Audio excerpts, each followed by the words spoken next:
अस्सलाम वालेकुम, सत श्री अकाल जी। उम्मीद करना कि सारे ठीक हो ते अच्छा जी। इस गेदे का दूसरा पार्ट और नवे स्टूडेंट वास्ते वही चीज़ां मैं इस चैनल के उत्ते 3 ते 20 का पूरा कोर्स अपलोड है। सारे का सारा फ्री है। तुहाडी तैयारी है तो बिल्कुल फ्री हो जाएगी। A to Z सब कुछ तुहानू इत्थे मिल जाएगा, ठीक है। बाकी जेडे स्टूडेंट ने थ्योरी पास कर ली है मेरे व्हाट्सएप नंबर से अपना स्केटा सेंड कर दियो ताकि दूसरा दोस्तों नाल भी शेयर होवे। और बाकी ये वे कि जेडे स्टूडेंट अगे स्केटे सेंड किए ने अपलोड होने में लेट हो रही है ਉਹਦੀ वजह है वे कि इसके दे काफ़ी ज़्यादा ने इस वास्ते टाइम ਜਿਹੜਾ है वो मतलब रोजाना दो भी अपलोड करिए तो फिर भी समझो कि ਤੁਹਾਡੇ इसके ਦਾ अपलोड होने में 2 हफ्ते 2.5 हफ्ते नॉर्मली टाइम लग जाना है, ठीक है। ਤੇ ਬਾਕੀ ਜਿਹੜੇ ਸਟੂਡੈਂਟ ਤਿਆਰੀ ਕਰਦੇ ਨੇ ਪਏ ਇਸੇ ਤਰ੍ਹਾਂ ਹੀ ਤਿਆਰੀ ਕਰਦੇ ਰਹੋ, ਜਿੰਨਾ ਟਾਈਮ ਦੇ ਸਕਦੇ ਹੋ ਮੈਕਸਿਮਮ ਟਾਈਮ ਦੇਵੋ ਤੇ ਆਰਗੂਮੈਂਟ ਹੀ ਕਰੋ ਜਿੰਨੇ ਕਰ ਸਕਦੇ ਹੋ। ਔਰ इसके दे वाली जी वीडियो अपलोड करना ये जरूर वेख्या करो, ये ਨਾਲ बड़ी हेल्प मिलती है, ठीक है। तो चलो जी 16 नंबर सवाल। इन काजो दी इंगोम्बरो दला करे जाता कहंदा ਉਹ ਸੂਰਤ ਵਿੱਚ ਜਦੋਂ करे जाते ਤੇ इंगोम्बरो ਹੋਵੇ मतलब ਰੁਕਾਵਟ ਹੋਵੇ ਫਿਰ ਅਵਾਰੀਆ ਦਲ ਵਹੀਕਲੋ ਗੱਡੀ ਦੇ ਖਰਾਬ ਹੋਣੇ ਦੀ ਵਜ੍ਹਾ ਤੋਂ il conducente ਤੇ ਡਰਾਈਵਰ ਜਿਹੜਾ deve spingere il veicolo ਕਹਿੰਦਾ ਗੱਡੀ ਨੂੰ ਧੱਕਾ ਲਾਵੇ stesso fuori dalla करे जाते ਤੂੰ ਬਾਹਰ मतलब ਉਹਨੂੰ ਬਾਹਰ ਕੱਢੇ। से ciò non è possibile अगर कहना उन्हें बाहर करना मुमकिन नहीं कोलोकारे सुल मार्जिने destro dalla करे जाते दे सज्जे किनारे ते शिफ्ट कर दे मतलब सज्जे किनारे नाल गड्डी ला देवे अगर करे जाते विचों बाहर नहीं कर सकदा वेरो। 17 नंबर जी ਇਹ ਵੀ ਪਨੇਲੋ ਜਿਹੜੀ ਇੰਪੋਰਟੈਂਟ ਹੈ ਤੁਹਾਨੂੰ ਪਤਾ ਹੈ ਐਗਜ਼ਾਮ ਵਿੱਚ ਇਹ ਵੀ ਆਉਂਦੀ ਹੈ। Il segnale raffigurato indica ਜਿਹੜਾ ਨਿਸ਼ਾਨ ਦਿਖਾਇਆ ਗਿਆ ਦੱਸ ਰਿਹਾ ਹੈ La fine di un'autostrada ਵੀ autostrada ਖਤਮ ਹੋ ਗਿਆ। ਫਾਲਤੂ ਜੀ autostrada ਖਤਮ ਹੋਣੇ ਦਾ ਨਿਸ਼ਾਨ ਨਹੀਂ, ਇਹ ਨਿਸ਼ਾਨ ਹੈ ਪ੍ਰੈਸੀਡੈਂਸਾ ਖਤਮ ਹੋਣੇ ਦਾ। 18 ਨੰਬਰ ਜਾਲੋ ਕਲਰ ਵਿੱਚ ਨਿਸ਼ਾਨ ਆ ਗਿਆ ਜਿਹਦਾ ਕੀ ਮਤਲਬ ਹੈ ਵੀ ਸੜਕ ਦੇ ਉੱਤੇ ਕੰਮ ਚੱਲ ਰਿਹਾ ਹੈ।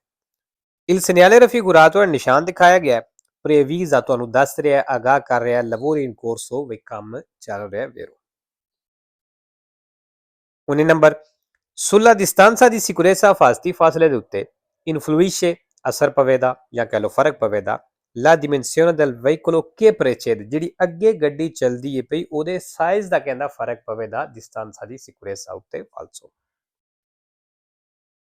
20 ਨੰਬਰ è vietato sorpassare ਕਹਿੰਦਾ ਓਵਰਟੇਕ ਕਰਨਾ ਮਨਾ ਹੈ accodandosi ad un'ambulanza in servizio di emergenza ਜਿਹੜੀ ਐਂਬੂਲੈਂਸ ਐਮਰਜੈਂਸੀ ਦੇ ਵਿੱਚ ਉਹਦੇ ਕਹਿੰਦੇ accodandosi मतलब ਉਹਦੇ ਪਿੱਛੇ ਲੱਗ ਕੇ ਓਵਰਟੇਕ ਕਰਨਾ ਮਨਾ ਵੇ ਵੇਰੋ।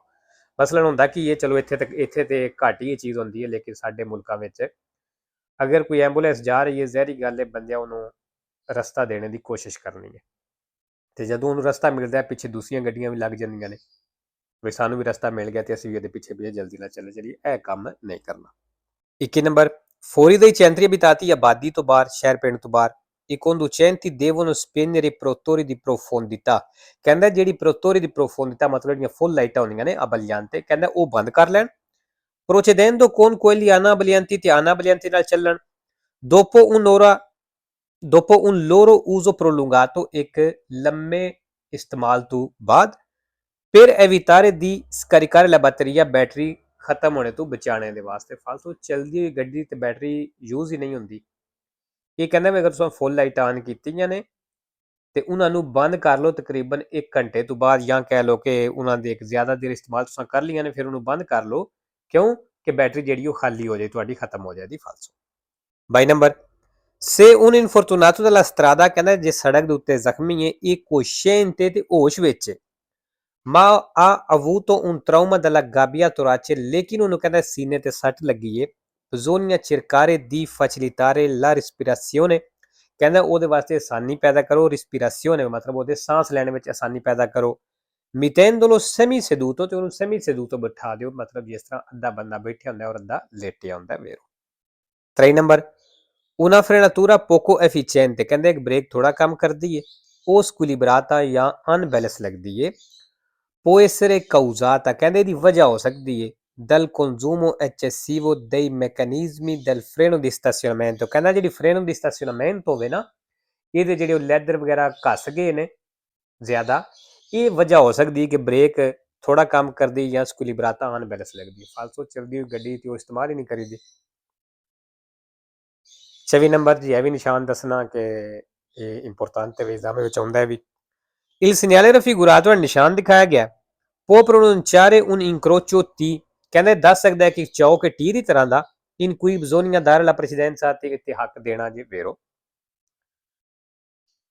5 ਨੰਬਰ il segnale raffigurato è ਨਿਸ਼ਾਨ ਦਿਖਾਇਆ ਗਿਆ vieta il transito, ਕਹਿੰਦਾ ਚੱਲਣੇ ਤੋਂ ਮਨਾ ਕਰਦਾ ਹੈ ad un autocarro, ਇੱਕ ਟਰੱਕ ਨੂੰ falso।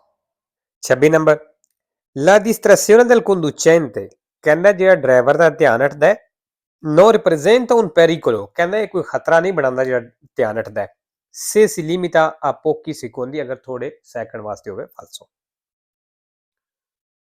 27 number secondo le norme di precedenza, ਹੱਕ ਵਾਲੇ ਕਾਨੂੰਨ ਦੇ ਮੁਤਾਬਕ nell'incrocio rappresentato in figura, ਜਿਹੜਾ ਚੌਕ ਤਸਵੀਰ ਦਿਖਾਇਆ ਗਿਆ ਇਹਦੇ ਵਿੱਚ i veicoli transitano nell'ordine, ਗੱਡੀਆਂ ਇਸ ordine ਇਸ ਤਰਤੀਬ ਨਾਲ ਜਾਣਦੀਆਂ ERSA, ਤਸਵੀਰ ਹੋ ਚੈੱਕ ਕਰ ਲਵੇ ਇਹਨਾਂ ਫਾਲਸੋ ਕੀਤੇ ਆ।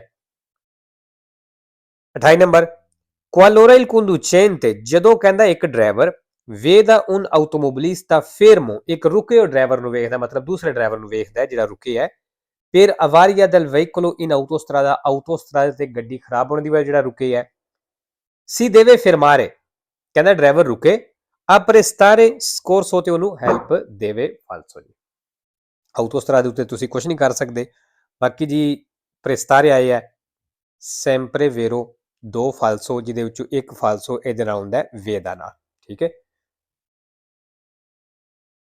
29 number le rotaie del tram, ਕਹਿੰਦਾ ਜਿਹੜੀ ਟਰਾਮ ਦੀਆਂ ਪਟੜੀਆਂ ਨੇ sono un elemento stradale, ਕਹਿੰਦਾ ਇੱਕ ਸੜਕ ਦੀ ਉਹ ਚੀਜ਼ ਕਹਿ ਲਓ ਕਿ può essere pericoloso, ਜਿਹੜੀ ਖਤਰਨਾਕ ਹੋ ਸਕਦੀ ਹੈ per la circolazione dei veicoli a due ruote, ਦੋ ਟਾਇਰਾਂ ਵਾਲੀ ਗੱਡੀ ਵਾਸਤੇ vero, ਕਿਉਂਕਿ ਜੇ ਸੜਕ ਦੇ ਉੱਤੇ ਟਰਾਮ ਦੀਆਂ ਪਟੜੀਆਂ ਨੇ ਤੇ ਖਾਸ ਤੌਰ ਤੇ ਉਦੋਂ ਇਹ ਖਤਰਨਾਕ ਹੋਵੇਗੀ ਜਦੋਂ ਬਾਰਿਸ਼ ਹੋਈ ਹੈ, ਜਦੋਂ ਇਹ ਗਿੱਲੀਆਂ ਨੇ, ਕਿਉਂਕਿ ਮੋਟਰਸਾਈਕਲ ਮੋਟਰੀਨਾ ਇਹਦੇ ਉੱਤੋਂ ਸਲਿੱਪ ਹੋ ਸਕਦੇ ਨੇ, ਠੀਕ ਹੈ, ਇਸ ਵਾਸਤੇ ਇਹ ਚੀਜ਼ ਖਤਰਨਾਕ ਹੈ। 3 ਨੰਬਰ l'inquinamento dell'aria, ਜਿਹੜੀ ਹਵਾ ਦੇ ਵਿੱਚ ਪੋਲੂਸ਼ਨ ਆਲੂਦਗੀ può essere ridotto, ਕਹਿੰਦੇ ਘੱਟ ਹੋ ਸਕਦੀ ਹੈ। ਕਿਸ ਤਰ੍ਹਾਂ controllando che il veicolo, ਕਹਿੰਦਾ ਜੇ ਤੁਸੀਂ ਚੈੱਕ ਕਰਦੇ ਹੋ ਜਿਹੜੀ ਸਾਡੀ ਗੱਡੀ ਹੈ sia sempre nelle condizioni ottimali, ਹਮੇਸ਼ਾ ਵਧੀਆ ਕੰਡੀਸ਼ਨ ਹਾਲਤ ਦੇ ਵਿੱਚ ਰਵੇ di consumo, ਜਿਹੜਾ ਉਹ ਤੇਲ ਖਰਚ ਕਰਦੀ ਹੈ ਇਹ rendimento ਤੇ ਕਾਰਕਰਦਗੀ ਦੀ vero, ਅਗਰ ਸਾਡੀ ਗੱਡੀ ਦਾ ਇੰਜਨ ਬਿਲਕੁਲ ਠੀਕ ਹੈ, ਤੇਲ ਘੱਟ ਖਾ ਰਹੀ ਹੈ, ਇਹਦਾ ਮਤਲਬ ਉਹ ਗੱਡੀ ਜਿਹੜੀ ਹੈ ਪੋਲੂਸ਼ਨ ਵੀ ਘੱਟ ਬਣਾ ਰਹੀ ਹੈ, ਕਿਉਂਕਿ ਜਿੰਨਾ ਘੱਟ ਤੇਲ ਖਾਏ ਦੀ ਧੂਆਂ ਘੱਟ ਮਾਰੇ ਦੀ ਪੋਲੂਸ਼ਨ ਆਲੂਦਗੀ ਘੱਟ ਬਣੇਗੀ, ਇਸ ਤਰ੍ਹਾਂ ਇਹ ਘੱਟ ਸਕਦੀ, ਠੀਕ ਹੈ ਜੀ। ਬਾਕੀ ਇਹਦੇ ਦੋ ਤੋਂ ਵੀ ਕੁਛ ਹੈ ਵੇ ਤੇ ਇਹ ਜਿਹਨੇ ਪੁੱਛਣਾ ਹੋਇਆ ਪੁੱਛ ਲਵੇ ਕਮੈਂਟ ਵਿੱਚ, ਠੀਕ ਹੈ ਜੀ। ਇਨਸ਼ਾਅੱਲਾ ਮਿਲਣਾ ਨੈਕਸਟ ਵੀਡੀਓ ਤੇ। ਓਕੇ ਜੀ, ਅੱਲਾ ਹਾਫਿਜ਼।